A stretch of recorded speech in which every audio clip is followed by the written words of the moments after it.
Okay, hello, everybody. Welcome to another edition of Papa Bear. Thank you so much for being part of the conversation and being part of this process. I have on the show today, I don't know why I keep calling it a show. Yeah, maybe it is a show. But anyway, I have with me today a very good friend of mine, a colleague, at some point a workmate, just a good guy, an all-around good guy. We are co-parents at a school where our kids go to, which we shall not mention. But yeah, he's a good man. He is a celeb. I am so honored to have him on the show today. I'm like, whoa, yay. Yeah, but wow. Here is my good man, Benjamin. Together at home. Yeah, Benjamin Webi. Tell us a bit about yourself. It's nice to be on the show. Let's call it a show because it is. Okay. Okay.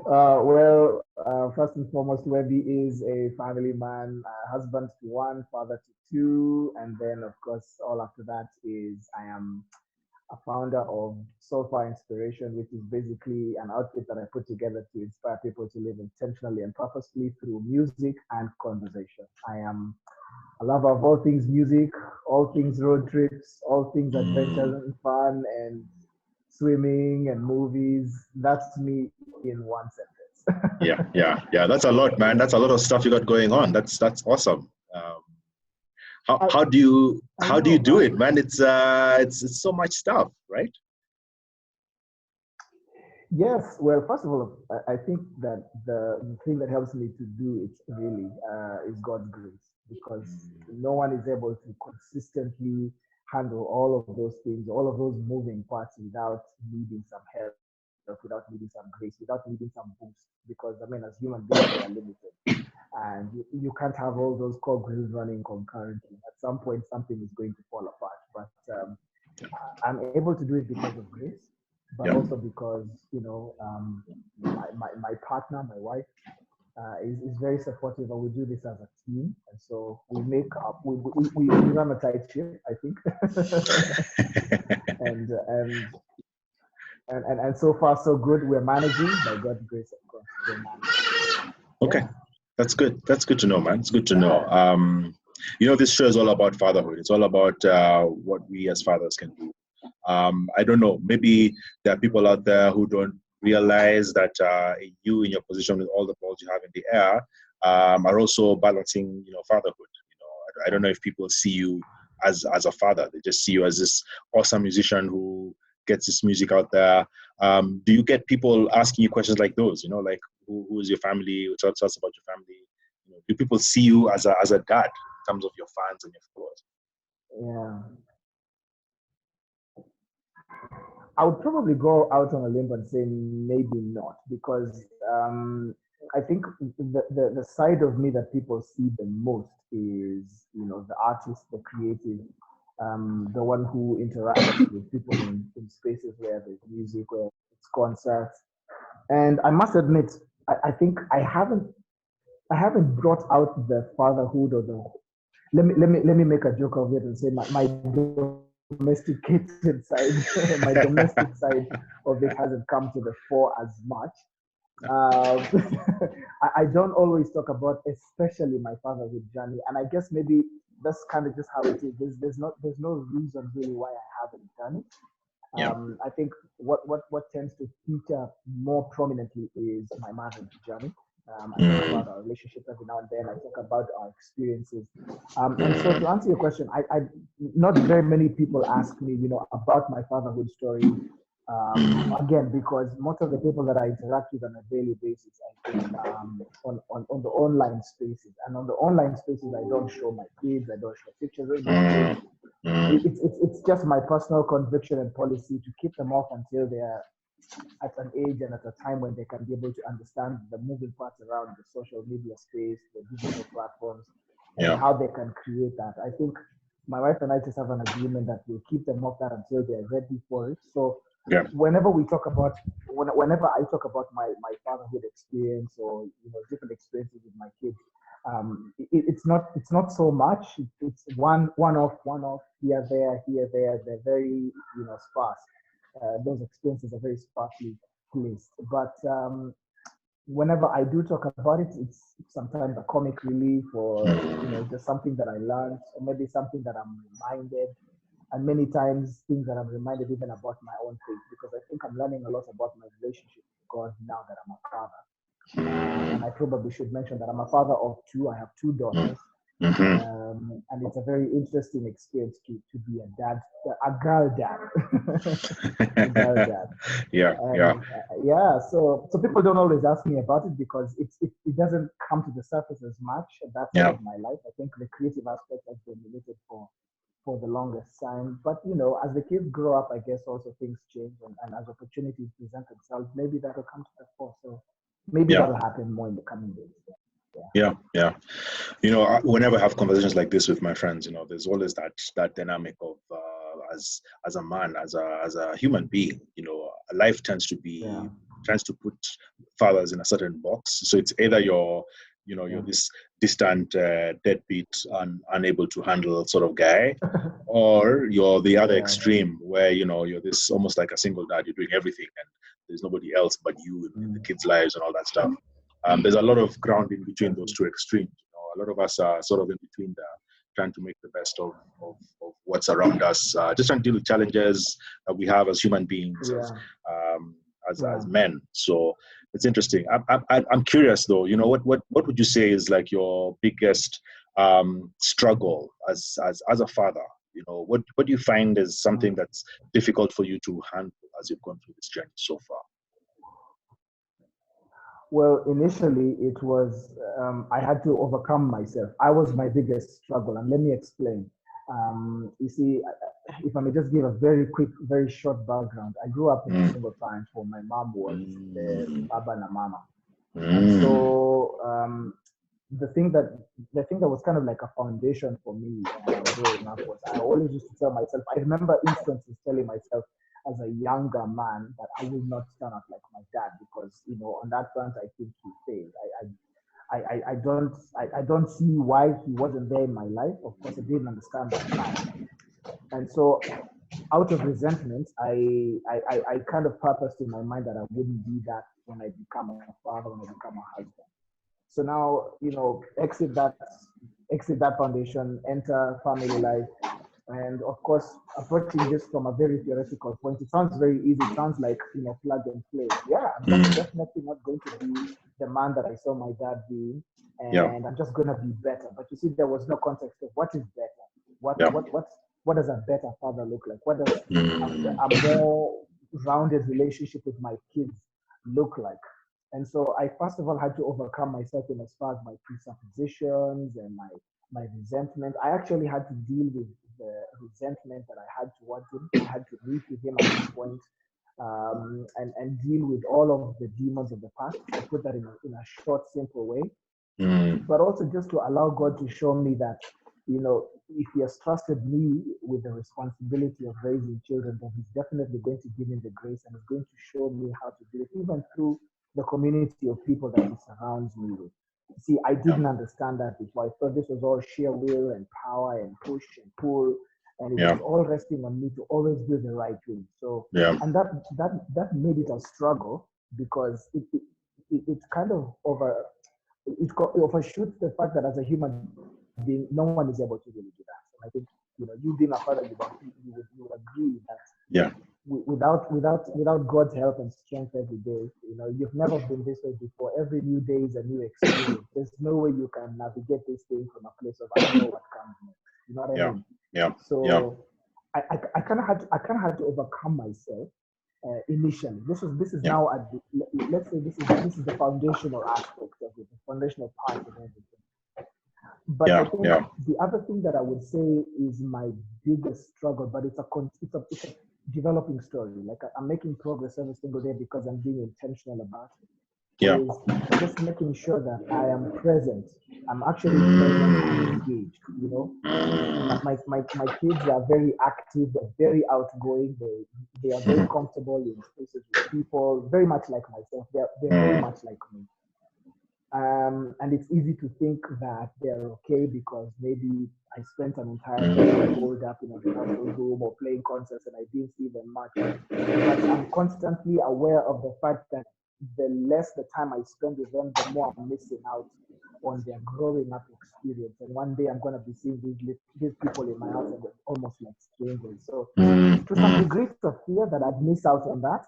Yeah. But also, it's a constant fight to ensure that, I'm doing the best I can every day to spend some time with them and be in a relationship with them in that way. Yeah. It's not just that we live in the same house and because we do, that's all good. Yeah. It sounds simple, perhaps, or maybe simplistic when I'm saying it, but the truth is, with everything that's happening and you're fighting to juggle all the other balls, but also still find time to be there with your kids, it's quite the hand. Yeah. So I would say that is it. Yeah. Okay. I mean, that's I've always had questions about the whole single parent dynamic. And at some point I want to do like a proper deep dive into that dynamic.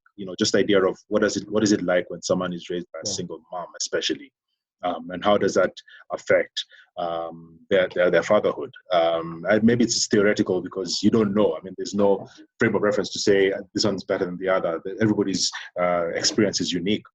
But just the whole single parent, especially single mom dynamic, and what that looks like for a father now who has to take on this responsibility, having no model or frame. I like what you're saying about God being our Father, because He is our Father. The Lord is our Heavenly Father, and He does take care of us and teach us what we need to know. But there is an extra level of teaching or lessons or learning that comes from having an actual father on board. I was fortunate. I grew up with both my folks. My dad was very involved, still is. He's the kind who, even now, he actually comes to school, by the way, for those school functions. He's always been that sort of hands-on kind of guy. So I don't know what it's like, to not have a father in your life. It's a strange dynamic. Something that I'd love to sort of just get in and understand.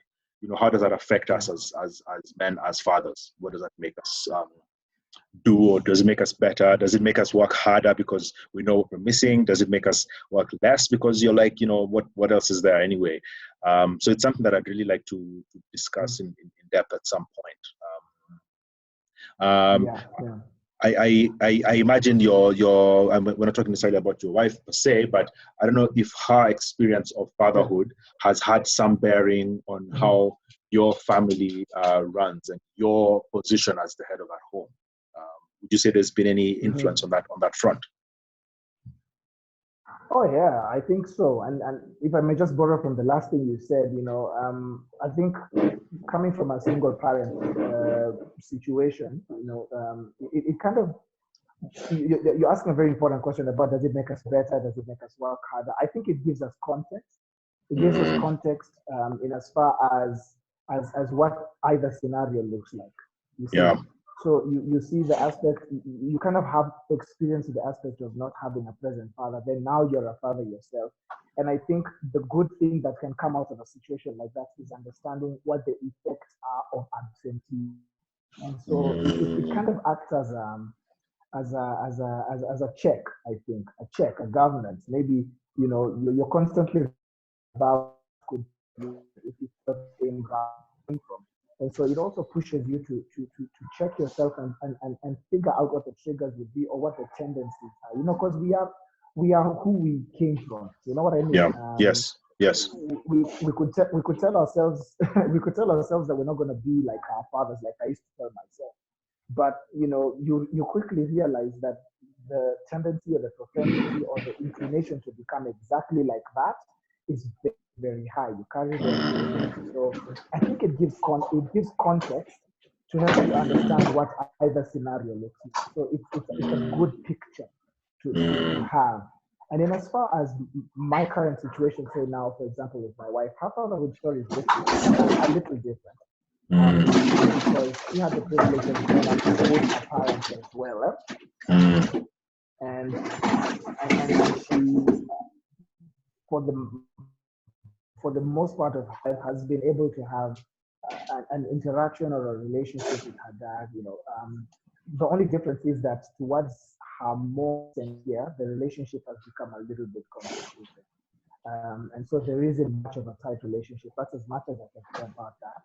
Okay. But the influence in terms of how that has positioned or how affected our relationship, and even just how that influences my position as the head of the home, is that it's not been very difficult for her to see me as that, and to allow me to be. When I say allow, it's not like as if she has to.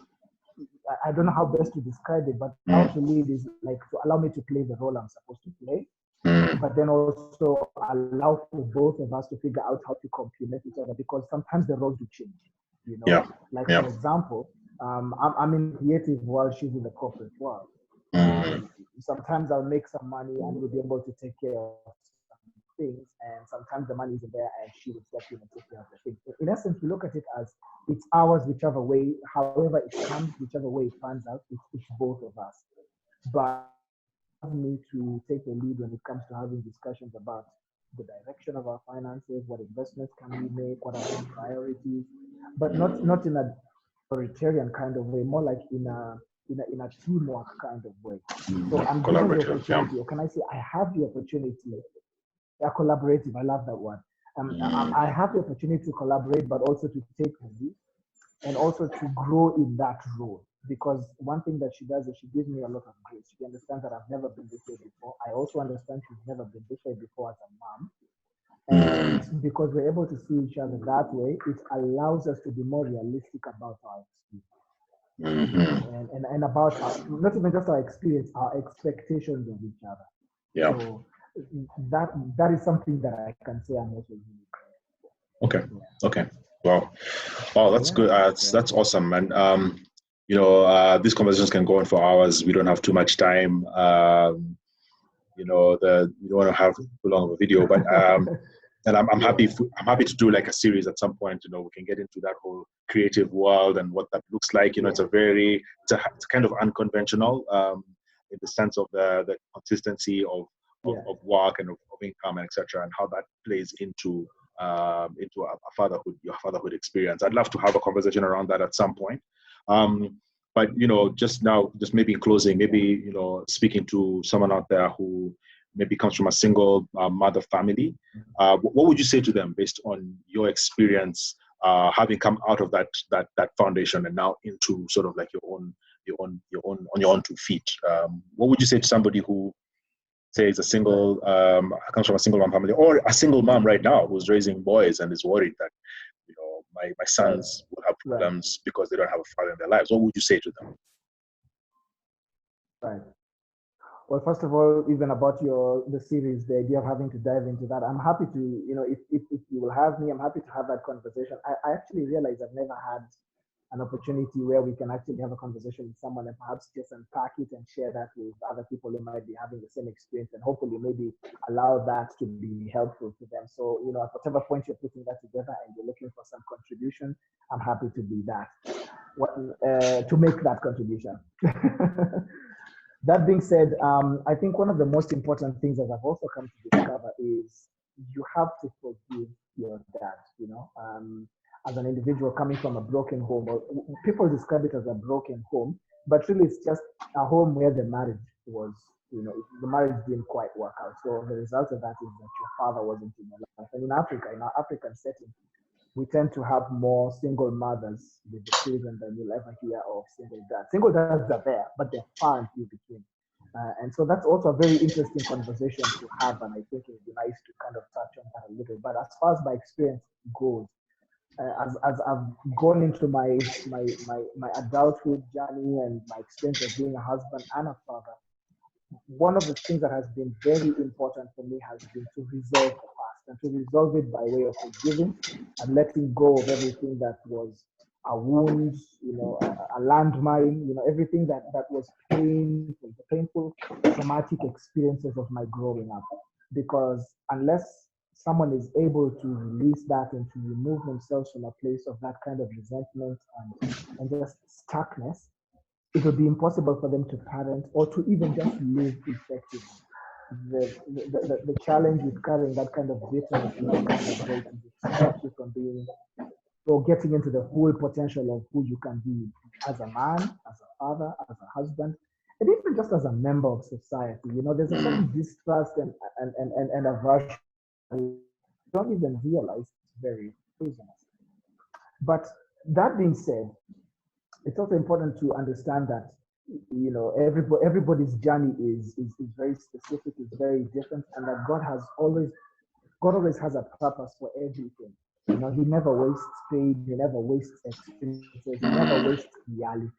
And he's factored in all of those things to ensure that they are the ingredients that will make every person who they are supposed to be. So even if you grew up you came from a situation where, both parents, the marriage didn't work out, you were raised by one parent, you don't necessarily have a role model. You may not have a role model in your biological father, but they usually, in fact, like today, more than ever before, there are people around who are willing to be role models, or people who you can attach yourself to and learn from and grow. I think part of that comes from your own initiative. They may not necessarily invite themselves into your life, but if you see someone that you admire, you have proximity to, and you could sit at their feet and learn a few important things about how to navigate the journey of life, then take the initiative to invite yourself into that space, because there's a lot to gain from that. You have nothing to lose, you have everything to gain. And also for a single mom who's raising boys, I think it's very important for the single mom to know that she can only do what she can do. As a mom, as a mother, you love those boys, be there for them, have open, honest conversations with them. That's something that I really appreciate that my mom did. Growing up, my mom always had moments with us where she would sit, and especially with me being the oldest. I'm the oldest in my family. Where she would ask me questions about where I'm at, where she'd talk to me honestly about my experience. I didn't always know how to express myself fully because I didn't understand everything I was going through, but I always knew I had someone in my corner who would understand, who would listen, and who was always doing the best she could to help me along. And the one thing that she consistently said throughout our growing up years was to forgive my dad. So whatever the situation is that resulted in your relationship either falling apart or being the way that it is, and in this moment I should probably say that we're looking at relationships where the relationship didn't work out, not that the man died. That's a whole different situation. That's different. A good distinction to make. Yeah. But in a situation where the relationship fell apart and the guy walked out and the relationship just didn't work out, it's important for her to know that she can only do the best she can do. She can only love as much as she can love, and she can only be there as much as she can be. She can't play both roles, but she can teach love, she can be love.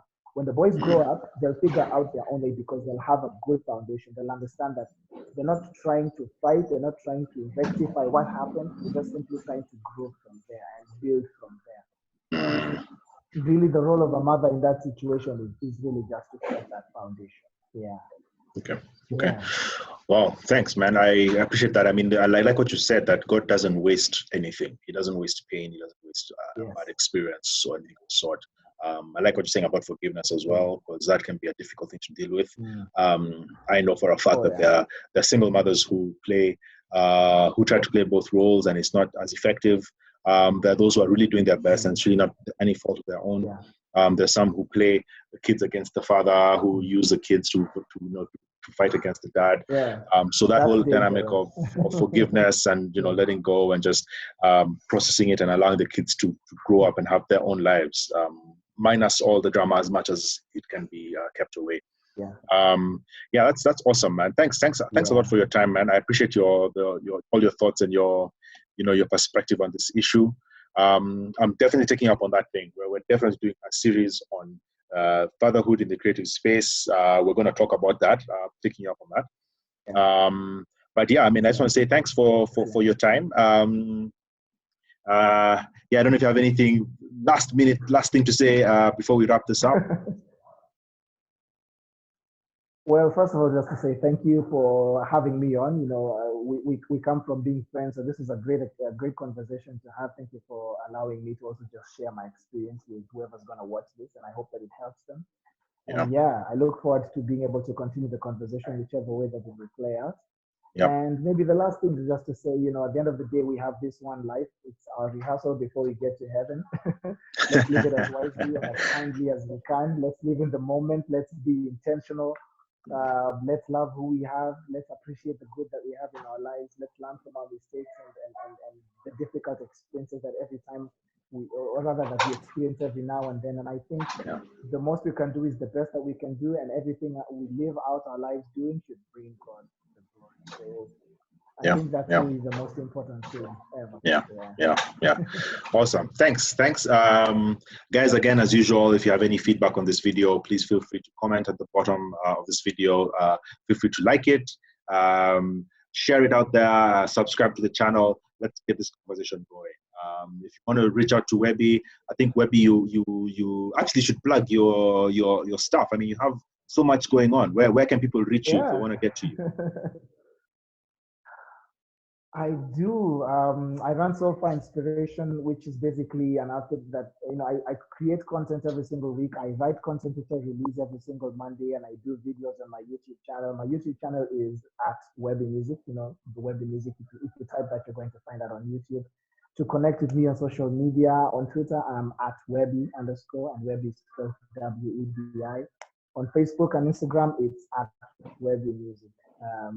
Benjamin Webi, Webi Music. Whichever one you type in is going to bring up my details.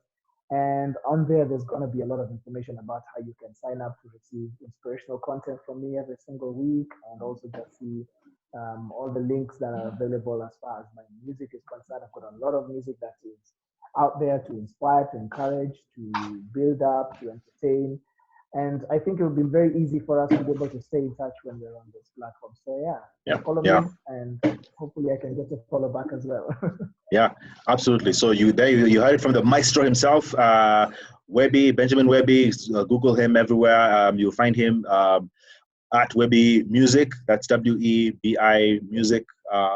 And then on Twitter, it's WEBI_. And go out there. Correct. Find his music. I've bought all your music, Webi, by the way. Find his music. Don't bootleg it. Don't pirate it. Buy his music, because that's how he survives. Yes. Let's have the conversation going. Please reach out to him and see what he's all about, what he's up to. So otherwise, thanks a lot for everything, guys. Have a wonderful day ahead, and just keep strong. Quarantine is coming to an end. Keep strong.